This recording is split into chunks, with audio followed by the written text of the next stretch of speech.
What is a product burn-up chart and how is it used to monitor project progress?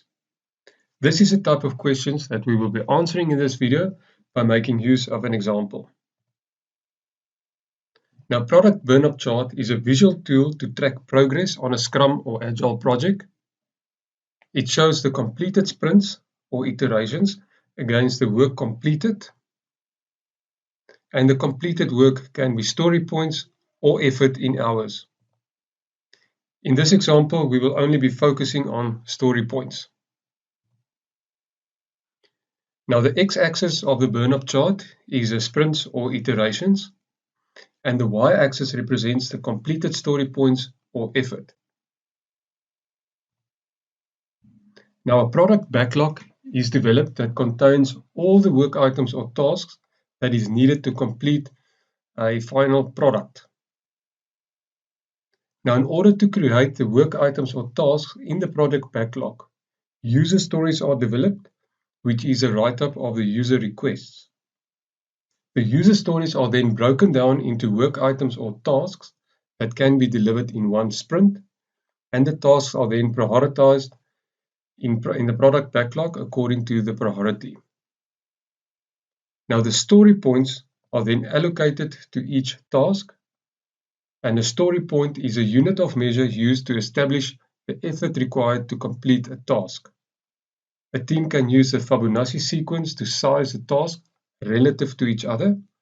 The smaller the number, the less work is required to complete a task, and the higher the number, the more work is required to complete a task within a sprint. The velocity of a task is the amount of story points a team can complete in one sprint.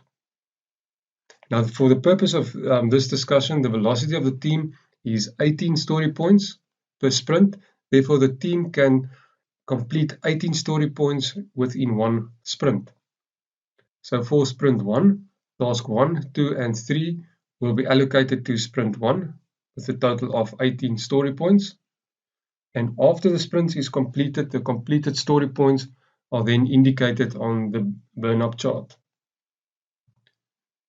Sprint 2, task 3 and 4 is a total of 18 story points, and that will be done in sprint 2.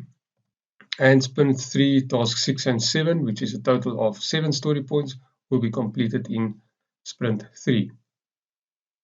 You can also have a look at my videos regarding the sprint burn down chart and the product burn down chart. Now, it's also important to remember that your product backlog is dynamic and can be revised after each sprint. So work items, tasks, or features can be added, removed, or revised from the product backlog. But that will have an impact on the story points to complete the project. The team decides the sprint duration for the project, usually between 1 to 4 weeks, and your sprint duration is fixed for the project. Furthermore, it's important that only story points of completed sprint tasks are indicated on the chart. So if a task in a sprint is not completed, none of the task story points are indicated on the chart. So let's have a look at the example. The sprint duration of the example is 2 weeks, so it's 10 working days. And the total story points to complete the project, which is in your product backlog, is 360 story points. And we've got our project goal, which is 360 story points.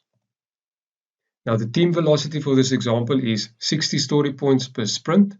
So 360 divided by 60 is 6 sprints. So the project will be completed in 6 sprints, which is a total of 60 working days. So as we indicated, the velocity is 60 story points per sprint. With our 6 sprints, it's a total of 360 story points. And then we can also indicate our planned burn-up. So after sprint 1, 60 story points completed.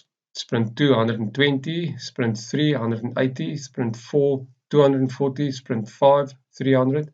And sprint 6, 360. So this is our planned burn-up.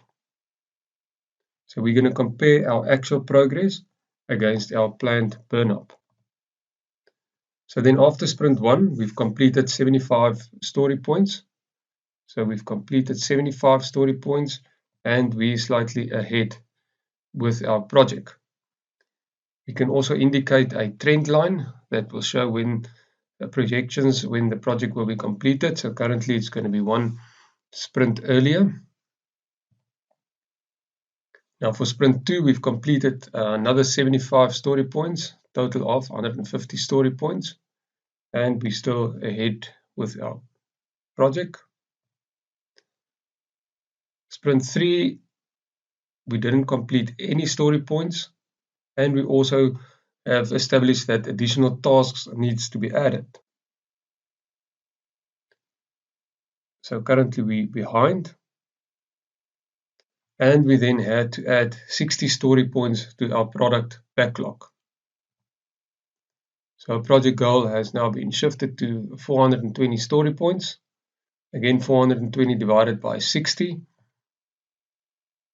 is 7 sprints. So we're planning to complete after 7 sprints now, which is 70 working days.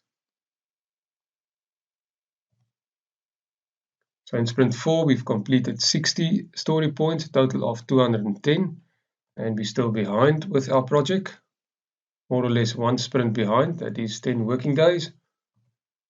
Sprint 5 completed another 75 story points, and we're still behind.